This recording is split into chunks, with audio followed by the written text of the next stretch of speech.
Hey there, and welcome to another episode of the Hold On Guys podcast. This is one of your hosts, Roy of Race of Streams. You can find my information by typing in Race of Streams into any major social media outlet, such as Linktree, Facebook, and Instagram. Additionally, you can find out more information about this podcast by going to holdonguys.com. If you're listening to the podcast, please give us a like and subscribe to continue to receive notification on future episodes. You can find us wherever you're listening to us now or wherever the major podcast hosting sites are, including but not limited to Spotify, Apple Music, Amazon Music, and YouTube Music.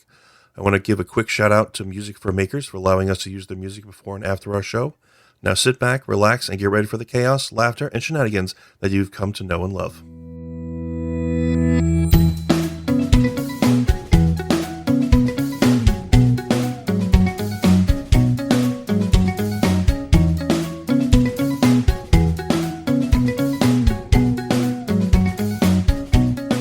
Hey guys, how's it going? What'd you think about that new intro music?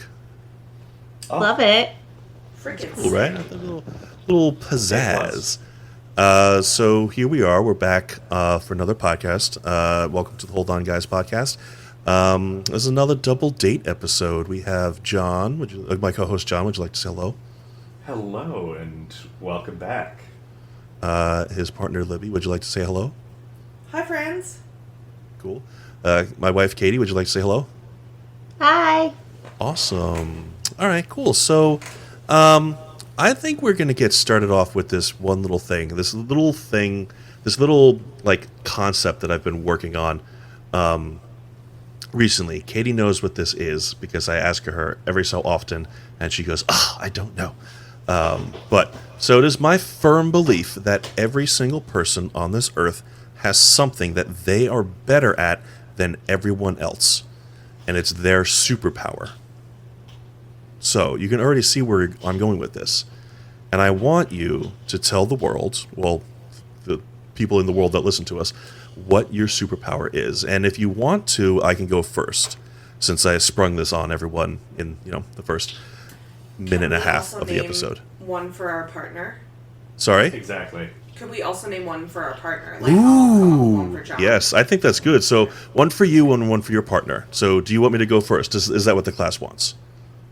Yes, please. Great. Okay. Teacher Yeah. Roy. So, it is my firm belief that my superpower is that I have the ability to connect with just about everyone on just about anything.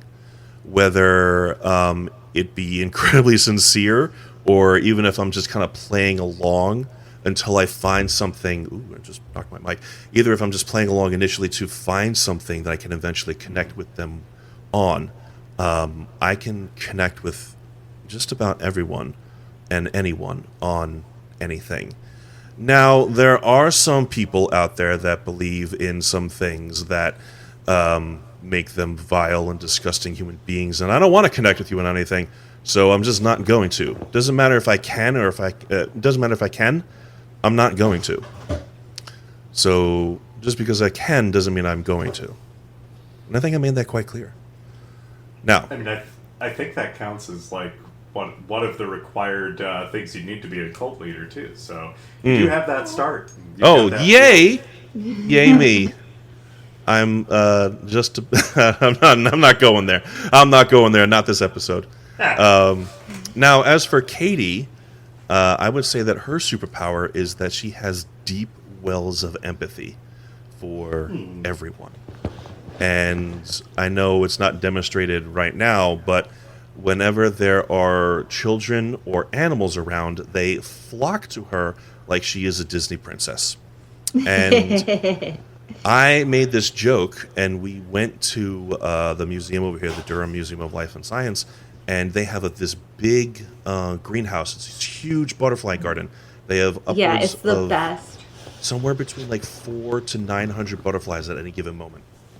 So we go there, the first time we go there, and a butterfly lands on her head.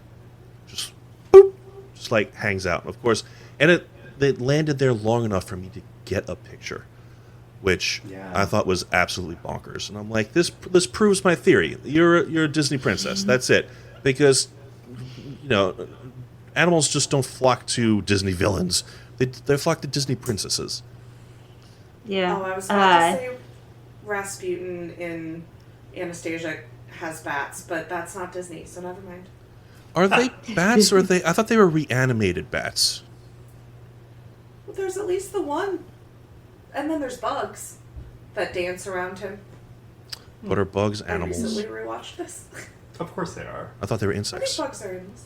Well, I mean, it's all within the broad animal kingdom. Insects make up what, like 70% of all species?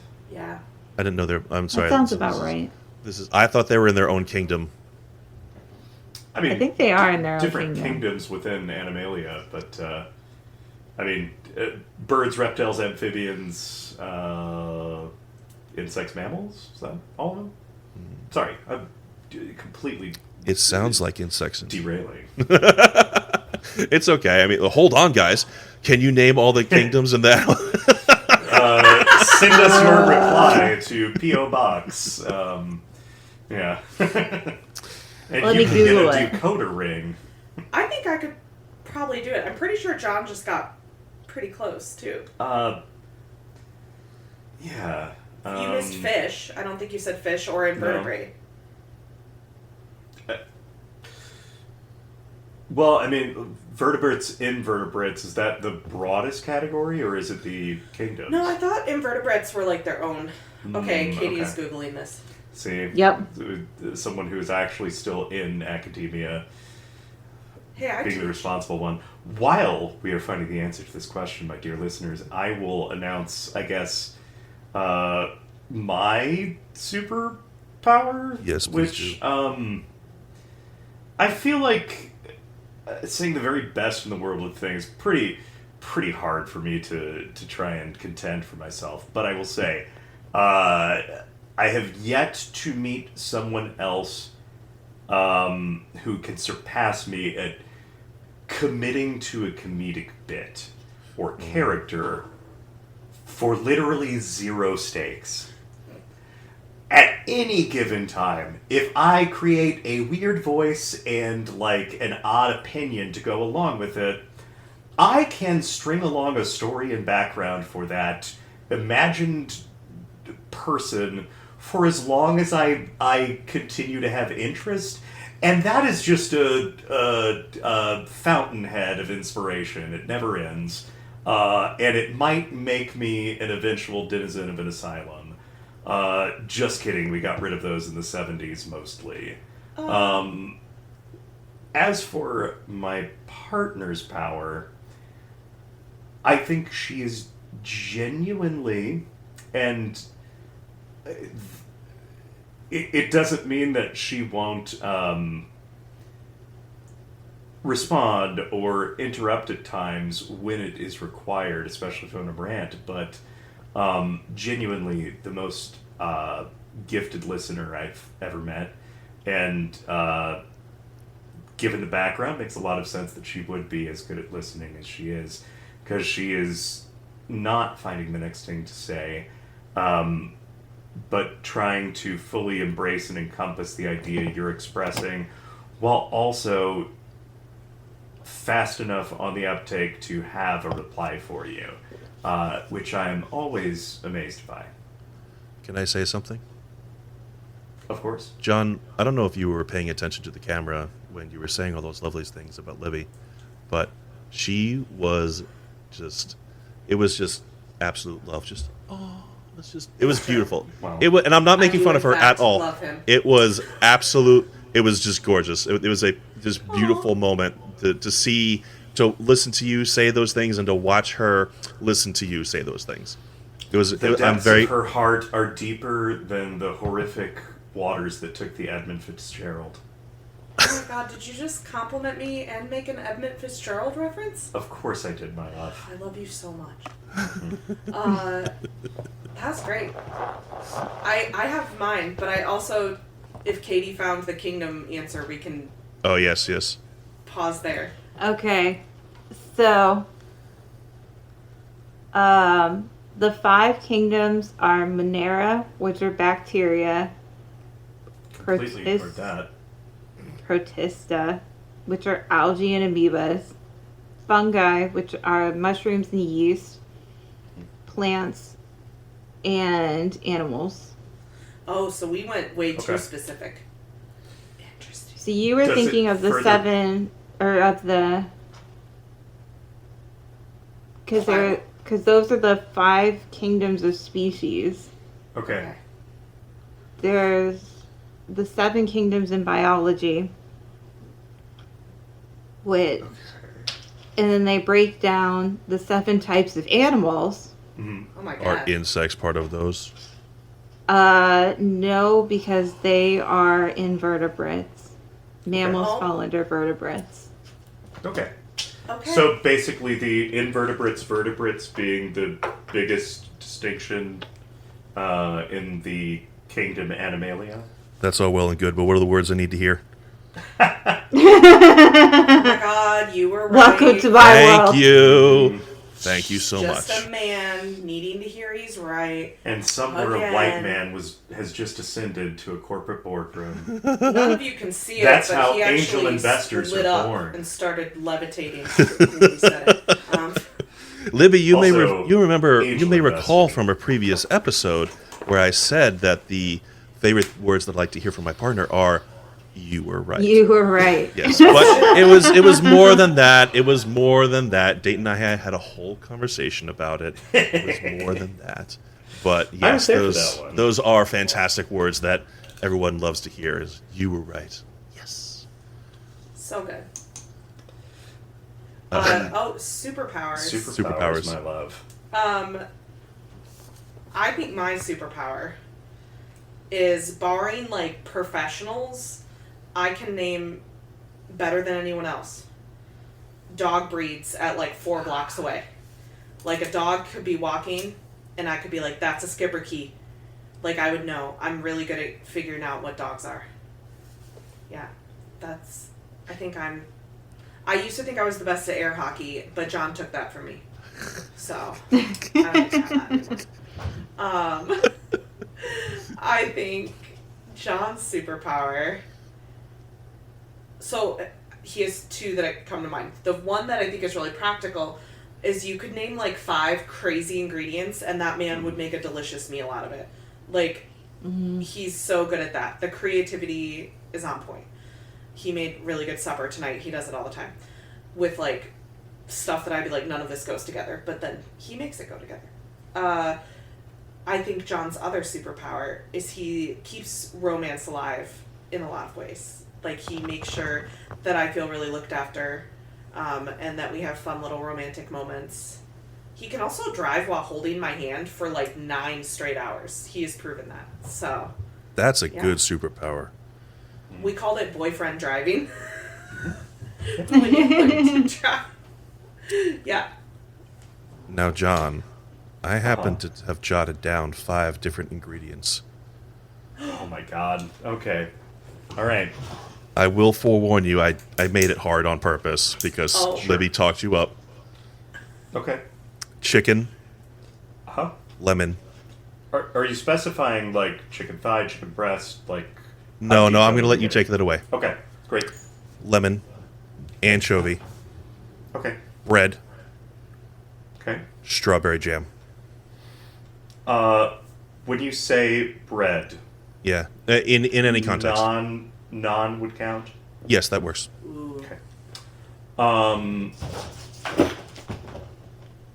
You've actually made this pretty easy. A thing that often happens in a pie, in the dessert sense, strawberry pairs well with the acidity from lemon. So having like lemon zest or something like that with strawberry is done already. Now, having something as savory and salty as anchovy leads me to then say, let's make a different kind of pie, and we're doing a pizza on naan. We're gonna take the anchovy.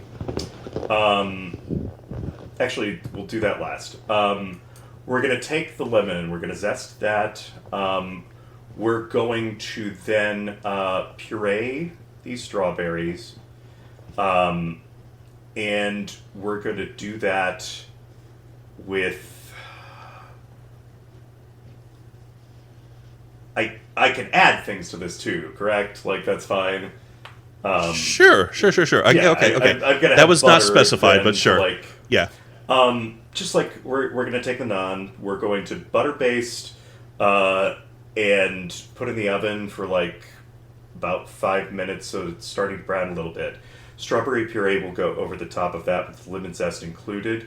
And then we are going to put over that instead of a mozzarella, we're going to do something very sharp to counteract just the sweet and the extreme salty going on. So bring in something else harsh.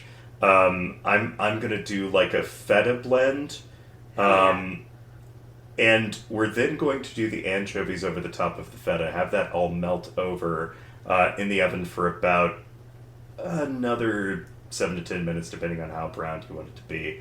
And the strawberry puree should act just like your sweeter end tomato sauces, like from St. Louis area, Dogtown Pizza famously has a sweet tomato sauce.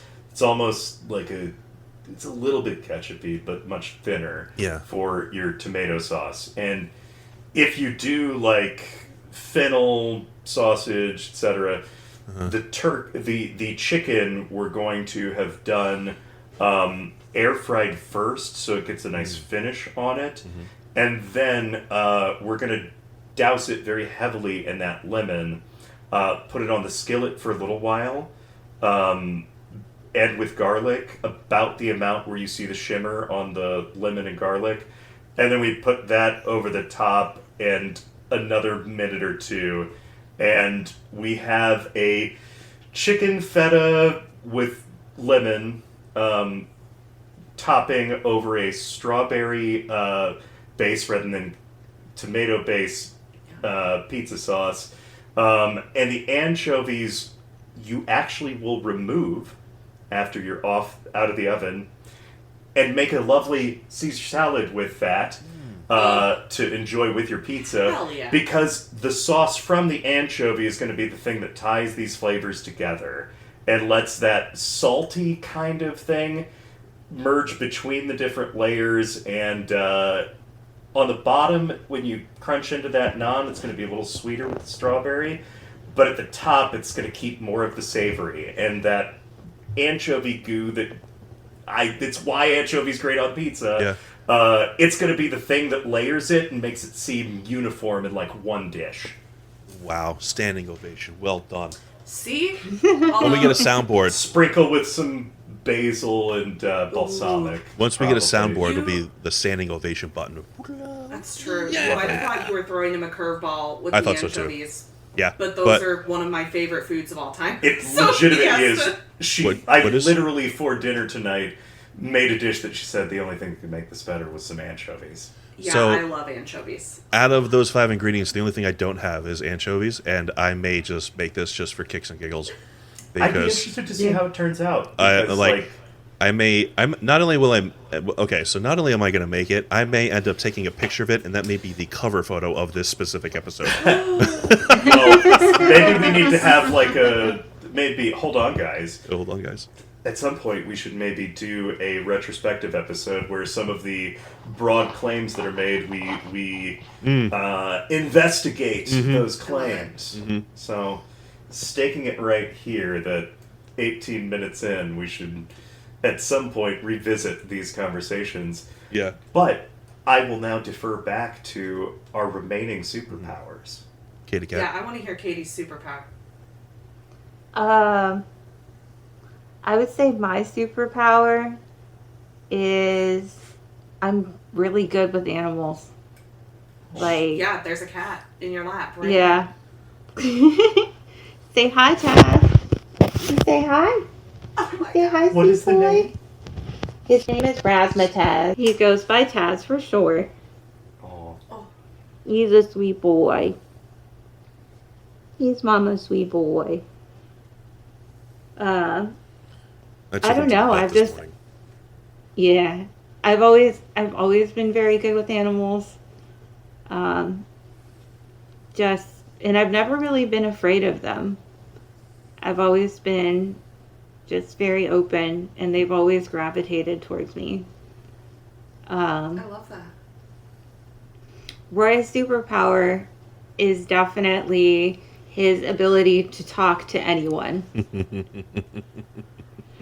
And even, like, there's a woman at work who I absolutely adore, and she's like, I think I've actually met someone more outgoing than me. And I'm like, wow. Like, that's impressive. I love it. I am very impressive. I will I need to ask. start picking on him so the ego. I don't know. I'm Yes. very humble too. Yes, Yeah, you're very the humble. Yes. There's a Lonely More than Island one, song perhaps. from, I think it's a rock star, pop star Never Stop Popping, or rock star Never Stop Rocking. Never stop, never Thank you. stopping. Yeah, and the song is called Humble, and he just goes, he lists in the ways he's the most humble. It's fantastic. I know Absolutely Pink, I think, fantastic. helped write some of the songs with him, too. Who? At least the one that she's in, Pink. Oh, okay. That's pretty She cool. was a pretty big starring role. It also has my favorite cameo of Seal ever. Oh, okay. If so go out and watch Pop Star circa, I think 2014. Yeah, it's An something ongoing like, argument that John and I have is if Andy Samberg is hot objectively. Because I don't think he's objectively hot. I think he's hot because he's funny. But if that man walked by me on the street, I wouldn't be like, ah. See, I disagree. Between sort of height, just generally good bone structure, he's got a nice face. I'm also a person who's very partial to an exotic nose, so that also gets bonus points for me. I was going to He say really is something about his killing it. nose. It's definitely noticeable.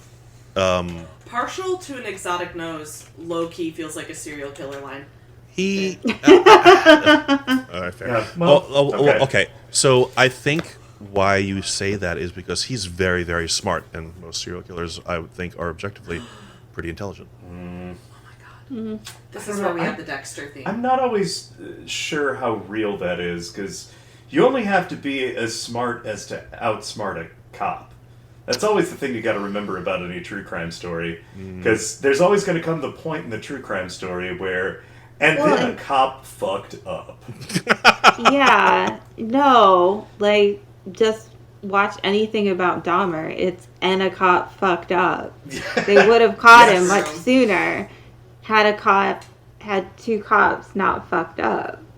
The very first It's like bit of how- true crime I ever read was Helter Skelter, and there's an extended section where a person is like reviewing information and goes, "Oh, a 12-year-old found like bullet casings and stuff, and like put them into a little plastic bag with like tweezers and stuff, and was like, hey." My yard seems to have had something going on that might have been related to this Manson thing. I'm intrigued by all of it. Like a budding little future detective. And a cop's like, oh, okay, cool. Takes the bag, puts it out with his hands, and is like, has just tampered the evidence immediately. Like, my first, in reading that, and that's the only true crime I've actually ever read because I have a really hard time reading real accounts of, people going through a brutal killing or something, but I was astounded by like how much I would, hear from other people who were much more into true crime, and I would ask, okay, in the investigation, did something happen along the way where a cop either like neglected to talk to a suspect because they were like, nah, his vibe's cool, he's like a family man, or like or tampered with evidence directly, or was involved in the case, or it was a relative that was doing it. And almost every time, at some point in the investigation, and whether this is just human, like, we're pretty good at fucking stuff up as a species, Like top or tier. just Yeah. and cops happen to be the very best at that in a lot of circumstances. I don't know which is more true, but I've always thought you only have to be smarter than whoever is investigating this case. Well, sometimes you get investigators that are not cops, and listen, I'll talk about anti-cop sentiment all day. ACAB for days over here. But Michelle McNamara wrote I'll Be Gone in the Dark, Yes. and her work directly led to the Golden State Killer being captured in a way that none of the police work did. Like, I think sometimes, and it's mostly women, examining these things and putting things together is what it takes, yeah. Mostly women is an important distinction because the few times Reddit has thought to try and solve a crime, it has not gone well. Like the time they were convinced on like our news and other areas that they had found the Boston bomber after the Boston Marathon bombings, and it was not the right person, and a person was very inconvenienced and had a lot of ongoing threats because people truly believe the first thing they hear. Oof. Yeah. Well, what about Also, I Cop Star forget- was released in 2016. I was wrong. Correction. I forget what it was, but it was like at the Olympics or something like that, and the security guard found the bag, and the FBI targeted him for like Yeah, there's a a year and a Netflix half. show about it. Yeah, It's really interesting. The guy's name is Richard Jewell. Oh yes. Yep. You know what I'm talking about, right? Like, so they There was also targeted this Behind the guy. Bastards Like, episode I that found the talked about bag. that. Like, what the fuck, dude? And you know, like, so it's not just cops. The FBI, they're dumb too. I mean, it's just like people are dumb on all levels. All But, up and down the org chart. Hold on, guys. I never get to say this. Usually, it's John saying, "Hold on, guys," but hold on, guys. So, talking about what John said about like going back to previous episodes and commenting on stuff, I have something from our last Double Date episode, and I'm curious, John, why do you hate Hamilton? Oh boy. Hate is a strong word, and it does apply in this case. Okay. So, partially it's because of the way I was introduced to it. An overzealous, well-meaning person sat me down and told me it was important that I watch Hamilton. And I saw the Disney streaming version where Lin-Manuel himself portrayed our president, man who wanted to be president very badly, who never was, and who said after was it Jefferson's election? During one of the elections, he was like, "Ah, fuck! I think we need to get rid of this democracy. We need to just like." For myself, a lot of the reason I dislike Hamilton, I mean, hate is a strong word, and I think it's appropriate in this case. Alexander Hamilton was dead and buried as a historical figure that mostly purported the worst possible policies at any given time and was unbelievably like he did not like immigrants. He was a slaveholder, and the one thing that everybody liked in the world of finance was that Alexander Hamilton was the guy who pushed for the central bank from early revolutionary period, and was also probably one of the most like pro. What if we just kind of had a king? Because like people can't really decide for themselves. He has a lot of that in his writings, and the specific performance I got to enjoy was Lin-Manuel Miranda himself on Disney Plus, and I was told it's very important that you sit down and watch this. I got one of those big like after school special kind of talks and was like, okay, and watched it with my roommate at the time, who was like afterwards, if she ever asks you to watch something with me again, I will say no. I was like, fair. he struggles through the role to sing it. He is not... It's his ego that is the reason why he is the lead in a musical with a bunch of incredibly talented Broadway artists, and then his terrible-ass voice in comparison. He's not a bad singer. He's probably a better singer than I am, and I do have a master's degree in singing. It's just that I know my lane and what I can do, and he should know that as someone who writes for singers. That's my first problem with his performance. He's also taking it off of a Chernow biography, which is sort of a pop history version biography of Alexander Hamilton. Ron Chernow is not a historian, and he is writing a lot of opinion into his take on Hamilton, because he likes that this was the guy who first had the concept of a big central bank similar to the Federal Reserve, and the finance bros that he wrote for years with very flattering articles about Tech Valley folks and finance folks, all loved Alexander Hamilton, and it was his pet project to revive him as a historical figure. Whereas Aaron Burr, by every stretch of the definition of a hero, is more of a hero, and was a more interesting figure. And if I have the gumption and time, I will someday write my own competing musical called Burr, that will be more historically grounded. Okay, but Burr gets all the best songs, so That's I would true and guess- accurate, because you can't deny the man had charisma. Oh yeah. Right. Yeah. He also believed women were people, which Alexander It's a Hamilton did radical not. notion. I know. So I don't know, just the fact that Lin-Manuel Miranda has now for the second time done something that's very, like, suspect from, like, you're saying this is, like, an important work about history, but it's also glorifying a shitty person and using people of color to do it. Much like you did in buying out a bunch of coffee plantations in Puerto Rico and insisting that you're helping the island while also putting workers into onerous contracts. Lin-Manuel Miranda, your ability to write the single best parody song I've ever listened to for the McElroy brothers does not absolve you of some of your sins, my good man. I have great respect for a lot of your other works.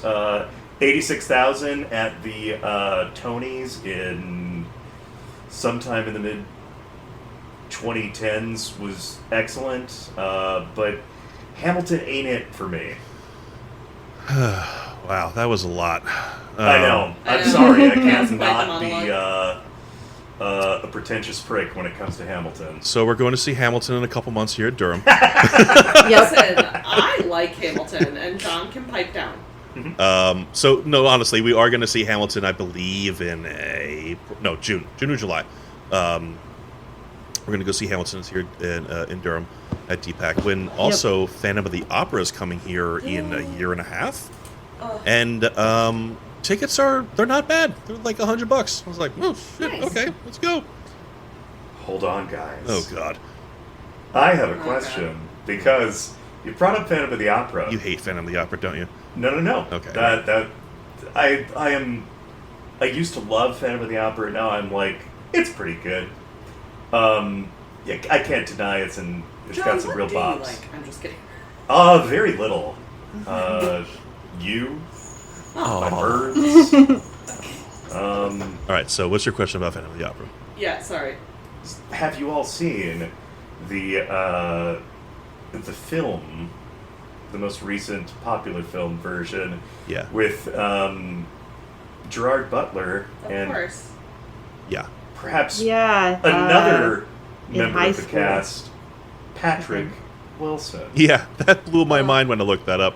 Mm-hmm. My question for you all, and I guess Katie, you're the most prime demographic for this. For the longest time, I have just... The movie version has a problem in that Gerard Butler isn't the best singer. While Patrick Wilson, I think, does a fantastic job as Raoul. I think he has a great voice. And I was remarking on how impressive Patrick Wilson is just as a kind of Renaissance man and actor. And Libby and I got into I don't know, a bit of a not a full on argument or anything, but like I was just taken aback at how much she was like, "Oh, Patrick Wilson is not hot." I Like don't obviously, think Patrick Wilson is hot. everyone would choose to be with Gerard Butler. Like Christine should obviously be with the Phantom in this film. No, my actual opinion is Christine should run away with Meg, her bestest friend. Agreed. That's also fair. That's Yeah. the real answer. Here. She's the only sane person in the movie. Also, she's really cute, and don't tell me that they don't want to kiss, because I won't believe you. Mhm. I think they want to kiss. But yeah, I don't think Patrick Wilson is hot. I have a lot of bias against blonde men. My question is: John, what color's your hair? Patrick Wilson hot? I don't know, like a dirty blonde to brown. Okay. You are not a dirty blonde. You are a brunette. Okay. Sorry. My beard is I more had to dirty interrupt. blonde. What was the question, John? Oh, is Patrick Wilson hot? I'm getting a thumbs down from Roy. no. I'm gonna He's got an counteract appeal. that with my. Okay. That seems like when I've heard after a date, "Aw, you're cute." Not a yes. Not for me. I wouldn't- Sorry. I wouldn't, like, if I saw him on the street, I wouldn't Sure. be instantly like, Okay. But As a follow-up. he's Is- not unattractive. Okay. As a follow-up, is Gerard Butler hot? Oof. As Phantom of the Opera or in general? I guess I'm going in general. Or, I guess for Fan of the Opera too. I'm gonna give a thumbs up on this. Yeah, I'm giving him the thumbs up. I mean, like, Jude's Rock, I dude, think I mean, like, those muscles in He's- 300 were not fake. he's His in good muscles shape. in 300 weren't fake. I mean, like, Yeah. I think so Phantom of the Opera was a movie I was obsessed with as a teenager, and I definitely was really into the Phantom, which is something I have unpacked in therapy, so don't worry, gentle listeners. But I don't know if in general he's hot. I also really enjoyed P.S. I Love You with him, which might be a red flag, but I really liked that movie. what movie was that? It's Hilary Swank I've heard of it. and Gerard Butler, and he dies of cancer, but he has set it up so that she'll get letters from him after he's gone. Oh, okay. Oh, that's why I His- haven't seen yes. Best friend in the Because movie is I would played cry. by James Marsters of Buffy. it's a big time crime. I'm gonna make a guess real quick and continue. I had something to add and I completely forgot what it was. Oh, hold on, guys. I was wrong. My therapist listens to this podcast. I love that. She was like, "You have a podcast?" I'm like, "Yeah, you should listen to it. Don't listen to this one, but you should listen to these other episodes." So, shout Oh my out gosh, I to love that my so therapist. Shout out. I love, do you love your therapist? Is that weird to ask you with... Yeah, she's awesome. She's the best. Oh, amen. I have a really good therapist too. My therapist specializes in trauma recovery tabletop gaming. Well, my So what? we do, Oh, that's so it's cool. just as fucking cool as it That's sounds. very I'm cool. sorry. Can we I was swear gonna on say this that my podcast? therapist could beat up Hell your yeah. therapist, but I don't think that's true anymore. I don't know. My therapist can throw hands, I think. Yeah. She seems really nice, but she has funky colored hair and a nose ring, and those of us with funky colored hair and nose rings can usually throw hands. Yeah. Yeah. But yeah, so we like do these role playing games, and a lot of it is about like exploring different facets of yourself and like practicing skills and like assertiveness and boundary setting. It's really good. I didn't know it existed until like 6 months ago. Like D&D specifically, or other stuff too. Other stuff too. We don't just do D&D. There's like a lot of one shot, like things already architected out for therapy recovery. It's very What about cool. Warhammer? How? We haven't done Warhammer. Should I demand that? I come in with like the little figurines. I mean, and a like, bunch of paints. you want to start unpacking stuff. Like, good lord, Warhammer is the game to start unpacking well, stuff. therapy's going to get a lot more expensive. If you're Yeah, involved in really Warhammer. expensive. Oh my god. Yeah. So true. You should probably go Custodes and keep it somewhat cheap. Yeah. Mm. Yeah.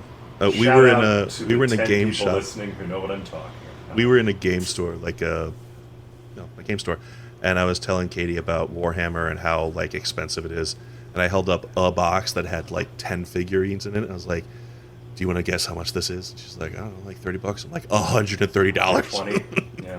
Oh my god. Yeah, and they don't come painted. You have to do that yourself, which is Yeah. bonkers. That Yeah. might have even been a holiday box if it was 10 figurines for Yeah. that. Yeah. I actually wanted to ask with the way that you're using characters to go through therapy, is that at all similar to sort of the mask work I've heard of sometimes too, of like, if you're a person who wore this mask and was in this situation, what would you do? Is it playing on like earlier methods of trying to force a different perspective onto someone? Interesting. I don't know. I would say it's similar, or linked at least, but so like for me in therapy, we're processing a lot of grief things because I have a parent with a degenerative disease, and so like coping with that. But grief is a really funny thing because it can manifest in so many ways, right? Also, hello, I'm a social worker, so we're going to talk about the hard stuff. But grief, I think, is interesting to confront in a role-playing setting because just like with D&D or any other role-playing game, you can have unexpected twists, and grief can really bring that out in us as people. Like, you can think that you're going to respond with lots of tears and sadness, and then it can happen to you, and instead you're just like very angry, or even like euphorically happy because someone you love's pain is over. And like, yeah, so grief can bring out so many strange behaviors and place us in ways that we didn't think we could be. So I think for that reason it links really well. That's Yeah. really cool. Yeah. Are there ever times for you where you have, and I know this is newer therapy, so maybe it's not something that would have occurred yet, has there ever been something that you've done in therapy that you were preparing for something you knew would be difficult, and when that emotional trigger occurred, you either thought of an earlier experience or were able to, like, oh, I've been through this route of decisions before Oh, yes. and know my response already? Totally. I think that's a big part of it, and like I could delve into other things like exposure therapy that are sort of along those same lines. But yeah, I mean, part of therapy and the role-playing piece for sure is learning to move when you're scared, for lack of a better term. Like, okay, these feelings are big and scary, but I've navigated them before. So the waters are choppy, but my boat is strong, kind of thing. Yeah. If I can ask one more question. Oh my god, I love it. Ooh, I have another What would question be too. But John, you go the first. final boss for you, role-playing therapy. What would be the final boss? Oh my gosh, I don't know if I... This feels like the answer is like a Also, shadowy D&D final boss that like doesn't Yeah. reveal themselves. Yeah. I don't know if D&D is the best thing or tabletop, because theoretically a party's never disbanded or anything. You defeat the last thing in a campaign, and doesn't mean they can't pick back up. Roy wants to ask a question so Well, I bad. think I have the See- answer. The mimic. Because your biggest Ooh. obstacle is yourself. I Holy think that's a shit. good answer. Wow. I love it. We're all just Link in the water temple in the end. Yeah. We're all just Scott Pilgrim at the end of the movie. Oh, Finding- fuck, yes. Yeah. Well done. Boom! Scott Pilgrim Standing reference. ovation. Mm-hmm. So, Libby, Yes. I was going to ask you, well, through John or the next Double Date episode, which is this one. May is Mental Health Awareness Month, and I wanted to do a special episode for mental health awareness, and I wanted to personally invite you back specifically for that episode. I would love Yay. that. I have so many things to say. Perfect. I was actually thinking about doing like, well, we can discuss, and the listeners will just have to look forward to May for multiple reasons, but we'll be episode 5, The Return of Libby. I love it. Yeah. March is Social Worker Month, so shout out to Oh. the other social workers. And Shout out also Women's History Month, so obviously Katie and I are cooler than you two, Mm-hmm. especially Yep. in the month of March. So, I think that's been revealed quite easily. yes. Um, Oh, it's also Sleep Hygiene Awareness Month. I just learned Yeah. that. So, practice good sleep. how Wear many those CPAPs, how many friends. things can a month have? I don't know. Many. Apparently, there is one of the websites that does all the holiday tracking. You can't just pay them to put your holiday on there, which is why there's a lot of National Relish on a Hot Dog Day. Celebrate the delightful condiment meant for the hottest dog. Well, do you like a sweet relish or just like a regular pickly relish? Ooh, I mean, I like both. I will say if I'm a real sicko, so sometimes I would say normally just a pickly relish, but when I have a brat in a bun that's comically large, I like to saddle it up with both sauerkraut and a sweet relish. Yep. And mustard to go with a brat. That's pretty primo for Yeah. me. Nice. I forget where we were, but they had a Chicago dog, and Katie was like, "This isn't a real one, but it'll get you close enough." And I thought it was the coolest thing ever, because they just as far as comically everything goes, like a whole slice of a pickle, relish, and this, that, thing, and whole tomatoes, and you just eat it. And I'm like, I thought it was awesome. I thought it was one of the coolest hot dogs ever, because it had all my favorite things in one place, and I just Yeah. shoveled it in my face, and it was awesome. Chicago dogs, that's where it's at. I'm embarrassed to say that my most recent trip to Chicago with Libby, I did not, in fact, get to have a real Chicago dog. So Did you have That's true. a beef? And- What was it? Was it called, Katie? Beef something? Italian beef? That one. Did you have an Italian beef? Italian beef? No, we didn't have an Italian No. beef. Did you have We- deep dish so- pizza? John is saddled with me No. because I can't eat red meat. I got bit by a tick and it gave me Oh, a the allergy. tick disease So, thing. Oh, Alpha yeah. gal. I made a Um, really good seafood pasta ooh, from yeah, we found. Hagen's Smoke. Hold on, I'll make sure. Shop? It was a smoked fish place, and it was. If this is the correct place, no edits. But Sponsor it us. was very close to where we were staying. Hagen's, we yeah. mainly went to do field museum things and Good choice. observatory and the shed. shed aquarium. I thought you said the shit first. And to see, shout out to a podcast where, hey, if y'all want to embrace us in any way, shout out to The Dollop, because we went to see them live in Chicago and got to hear about very strange and winding road from which a weird boys gang that also did sports became Yeah. a professional football team. The Dollop? Is that a museum? It No, it's is a podcast. podcast about American history. Oh, okay. Featuring Gareth Reynolds, who has no idea what the story is about, and Dave Anthony, who is the presenter and has a story from American history, although sometimes they'll reverse it and Gareth will host, or occasionally another guest will be on explaining something from history. But podcast we both enjoyed and went to see live and then had a lot of Very Chicago fun. shenanigans. Oh, fun. My question, though, Katie, Chicago dog, something that you enjoy?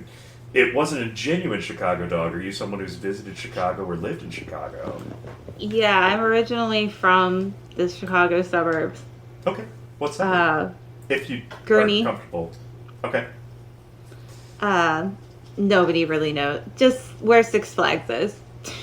Oh, tight. That's what I tell Okay. everyone. I personally am not a Chicago dog fan per se because, Okay. well, the hot dog itself, the quality, yes, but I don't like sport peppers and all of that stuff on it. Okay. So I'm more of the simpler the better kind of Okay. person. But no, What do you Yeah. consider the quintessential Chicago dog, though? Not necessarily the one you like, but the one you're like, that's a Chicago dog right there. Oh, if it's got like sport peppers on it with sliced tomatoes, I think there's usually relish and onions. Right. Like, it's kind of ridiculous, Yeah. but yeah, I think that's kind of the typical Chicago dog. I Is have the ta- Jardinera sometimes on there too, or is that different city? Isn't that on the Italian beef? I don't. Yeah. I think Jardinera's that's- on Italian beef a lot of the time. Yeah. So I have talked Okay. so much shit about Chicago food, both on this podcast and to Katie's face. Yes, and you've Literally never called been. someone I think I called someone like a Malort swilling. We'll get to that. In a Bastard. second. We've had like it. that. We have a bottle of it. We have a bottle of Good Malort, Lord. and I put it on my Instagram. Or I'm gonna put it on my Instagram. We both had a shot. Katie tapped out immediately. I took a second shot. Why? I like It's bitter. hilarious. The first shot It wasn't bad. The second shot was bad. no, it was hilarious because Rose like I will do a second, and I'm instantly going no. The first No. person who has ever said that's one of those like a joke in American Dad is there are sometimes like CIA code phrases that get said and people do things. That seems like I'll have a second shot of Malort, please. Yep. It's like, oh no, we've No. triggered the launch FBI of raid. Yeah. ballistic missiles. Oh, no. Yeah, that's just Said no one inconceivable ever. to me. Yeah. Exactly. So, but anyway, like, What did it taste like to you? I know it's like kind of. I've had it, and it's Okay. kind of at my nicest. I'd say it is herbal. yes. Yes, definitely. It's very herbal in a bitter way, with an underlying like.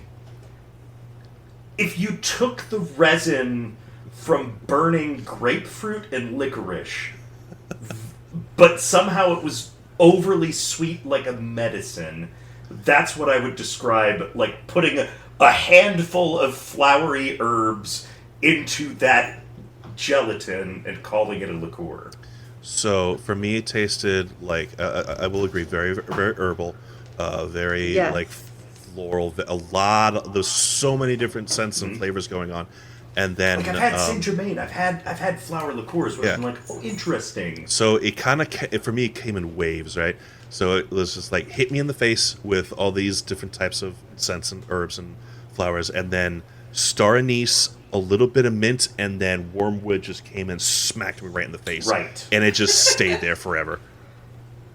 yeah, and like it lingered. I don't think I've ever had like real absinthe. If you don't mind the wormwood, you might really like absinthe. Oh yeah, I'm really embracing the bitter, but honestly enough, I do not like IPA beer. Fascinating. That is know. just. I know it's goofy. It's really goofy. But I back mean, I don't like coffee or drink it, Yeah. but I used to drink Old Rasputin, and like that tastes like burnt coffee, but somehow delicious. What's So Old I kind of Rasputin? get having strange. Old Rasputin is like a 12% by alcohol imperial stout. That's I've had that. something that, It's not like- bad. yeah.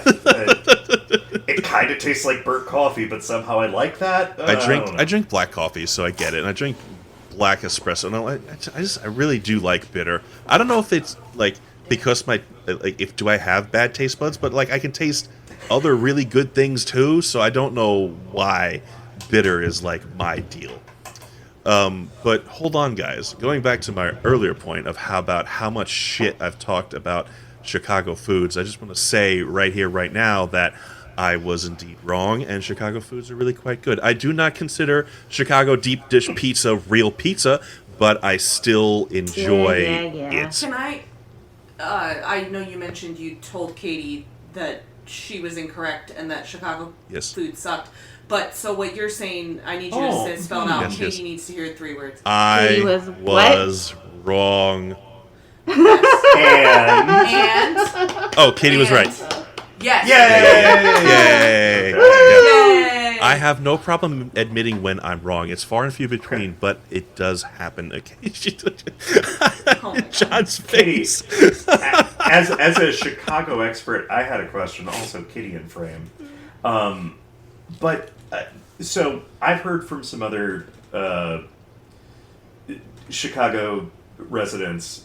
They will swear up and down, like, look, deep dish is definitely one of the things we make here, and it's the thing tourists think of as Chicago pizza.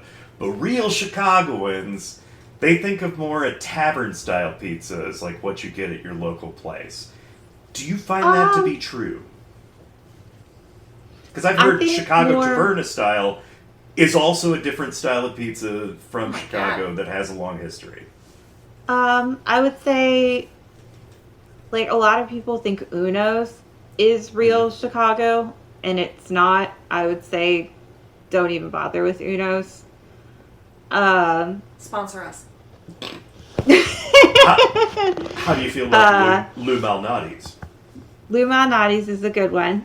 Okay. I'm deep dish. personally more of a Giordano's fan, Okay, yeah. but We passed by about Oh. 8 of those while we were in town.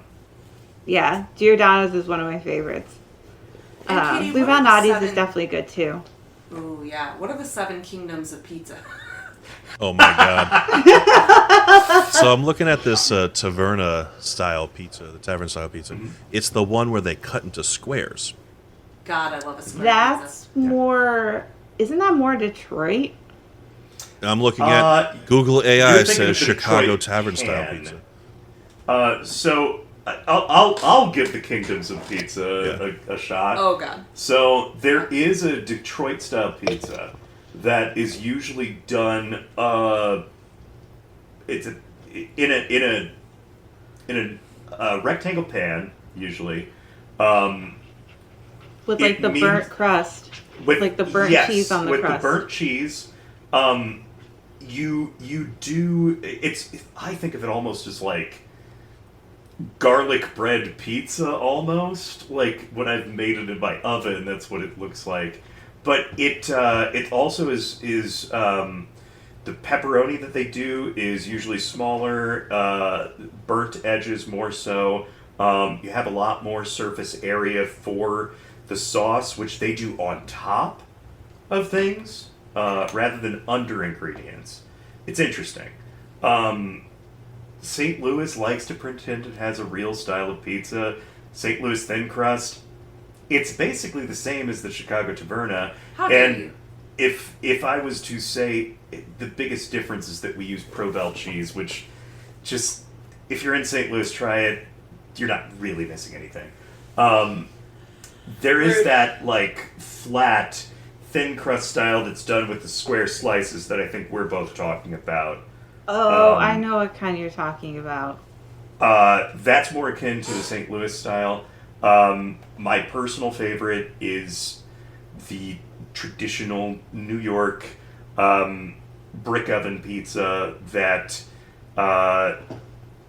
has that really strong but fairly thin crust that you can just, like a Teenage Mutant Ninja Turtle, gotta turn into a little taco by taking your finger and going pwah with the pointer and just stuffing it in your mouth, putting extra sauce or something in your little taco you've made. With That's my anchovies. pizza, and that's my favorite, with anchovies, that's right.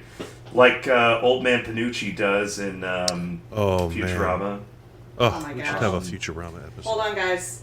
There's also New Hampshire style pizza. I was plant looking at pizza, that. and hold on. What's the pineapple on pizza consensus in this space? Oh, I'll be brave. Go for it. Pineapple on pizza is great. Just depends I what agree. other ingredients you put on. Put some If you do a jalapenos red on sauce, like ham and pineapple is okay. I actually like pineapple, jalapeno, there. Hell yeah. and pepperoni. like a sweetie Just type of deal. Give me all of the heartburn, please. Oh yeah, immediately. But when you got something sweet like pineapple on a pizza, you better have something that's going to counteract that with, Agreed. you know, the acidity's good, but you got to have something salty to soak up that sweet. So pepperoni is it for me, and the jalapenos, sweet and spicy, is always good. Catherine, I'm What gonna about you go guys? next. Uh, uh, I've had it once, and I found it like it wasn't intolerable. I haven't had it since, so I would have to try it with pepperoni or something like that. May I ask I what think came with it when you tried it? it was just pineapple on pizza. Only pineapple?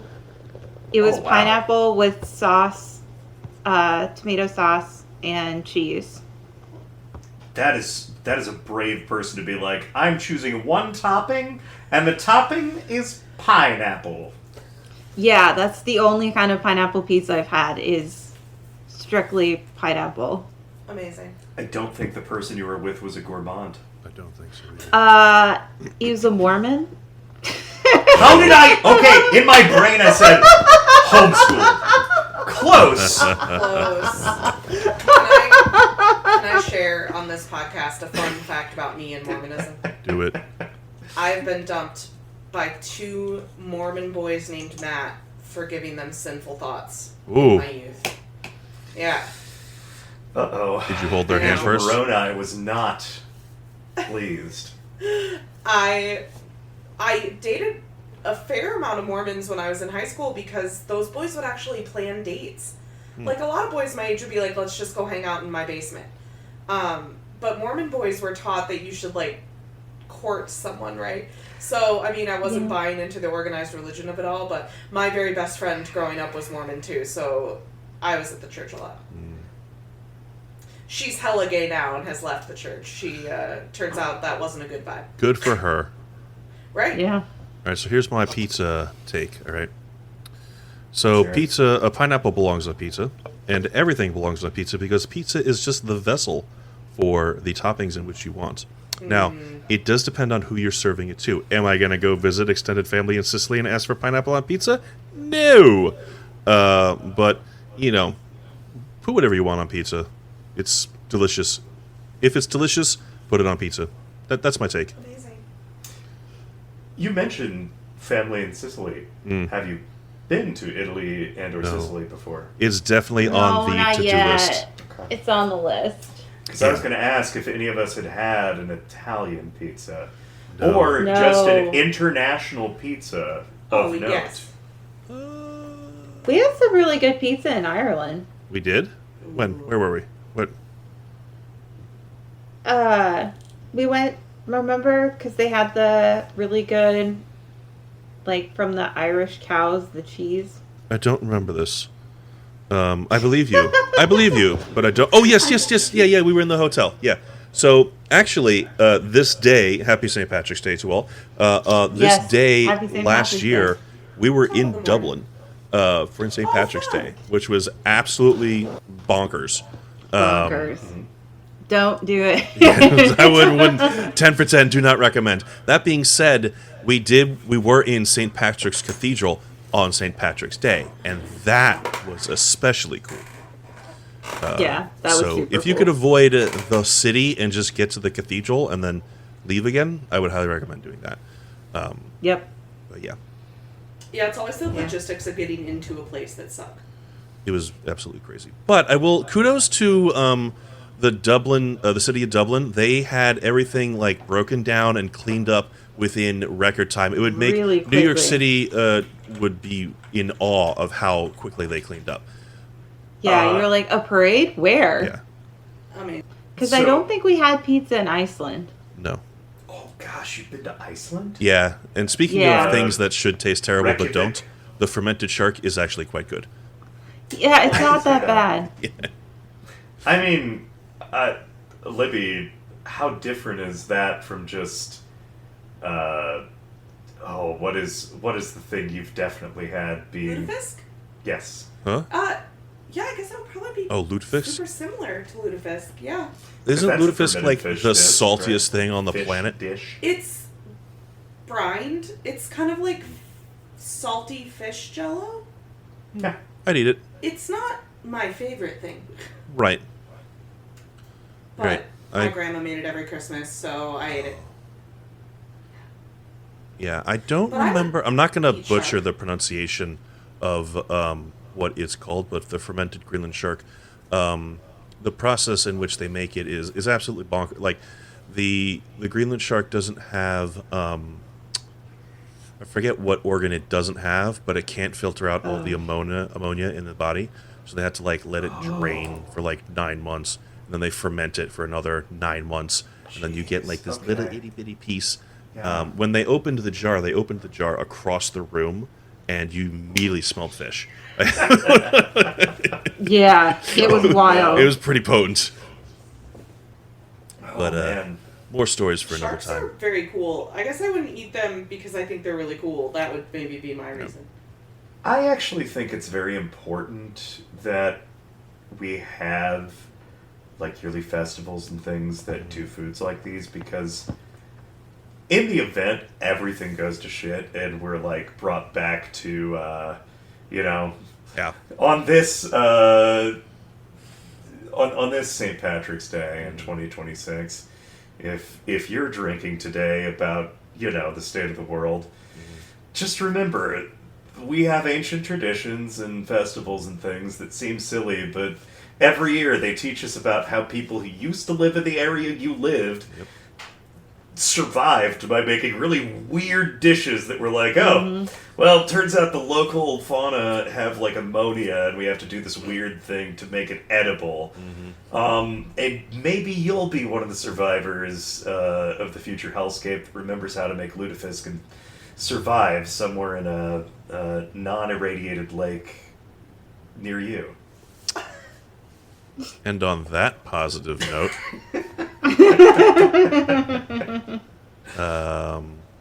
this was a really fun time. Thank you all for joining us tonight.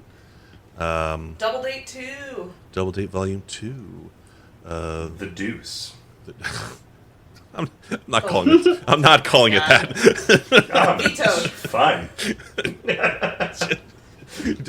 I think Double Well, Date Volume 2 is good.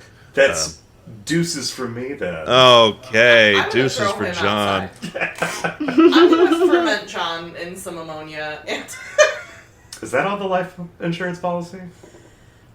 you know, in all the life insurance I filed so that I'll make a lot of money when you die, I don't think that I put a fermentation clause in there. Ah, got you there. It's true. Got to think about that for the future. Libby and Katie, thank you for joining us this evening. This was super fun to have you again. Thank Certainly you going to for have you having us. again in the future. Love it. John, you want to take us away? Oh, well, have a lovely evening, and we'll see you next time we all get together. Have a good night. Good night. Good night.